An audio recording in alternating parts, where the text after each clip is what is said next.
Quelque chose d'étrange s'est produit, une nuit tranquille, dans une ferme isolée au cœur des États-Unis.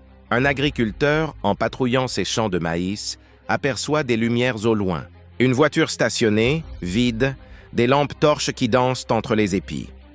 Intrigué, il s'approche. Et là, il voit un homme, à genoux, creusant dans la terre comme s'il cherchait un trésor caché. Quand leurs regards se croisent, l'homme prend peur, saute dans sa voiture et s'enfuit. Mais le fermier, lui, note la plaque d'immatriculation et alerte les autorités. Quelques jours plus tard, le FBI découvre la vérité.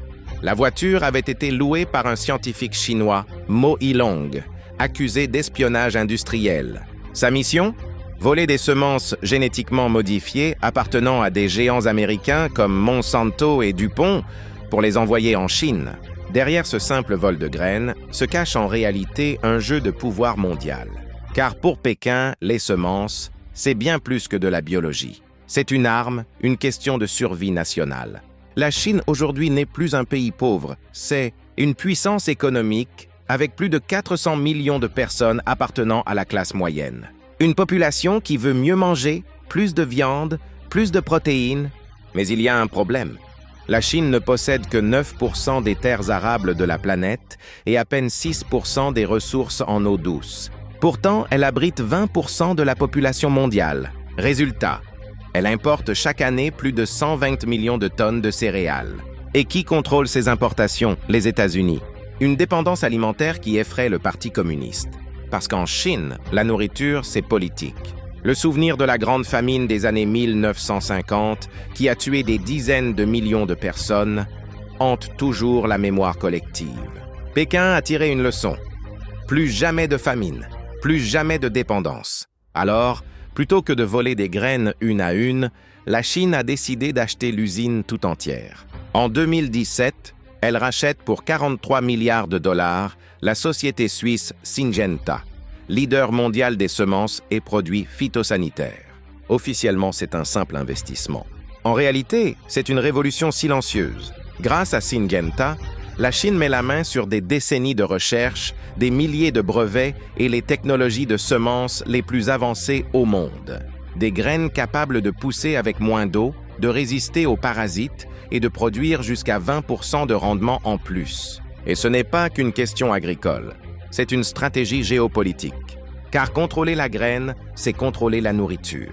Et contrôler la nourriture, c'est contrôler le futur. Depuis, Pékin investit des milliards dans les biotechnologies agricoles. En 2024, elle a autorisé la culture commerciale de nouvelles variétés de maïs et de soja génétiquement modifiées.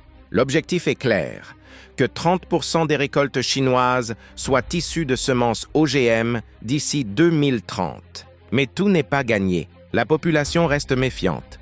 Près de la moitié des Chinois pensent encore que les OGM sont dangereux, voire une arme biologique occidentale. Le gouvernement tente donc de renverser la narration. Il ne s'agit plus de graines occidentales, mais de technologies nationales avancées. Sur la scène internationale, la Chine avance ses pions. Avec Syngenta, elle contrôle désormais une part massive du marché mondial des semences, notamment en Amérique du Sud. Et quand elle vend ses semences, elle récolte aussi les données, les sols, les rendements, les cycles de production.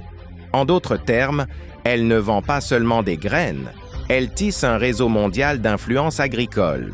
Alors oui, la Chine n'a peut-être pas encore gagné la bataille de la confiance intérieure, mais elle a réussi à sécuriser l'essentiel, son avenir alimentaire et une place de choix dans la chaîne mondiale du vivant. Une question pourtant demeure, jusqu'où ira la modification du vivant? Les OGM sont-ils notre salut ou notre perte? Dites-moi ce que vous en pensez dans les commentaires.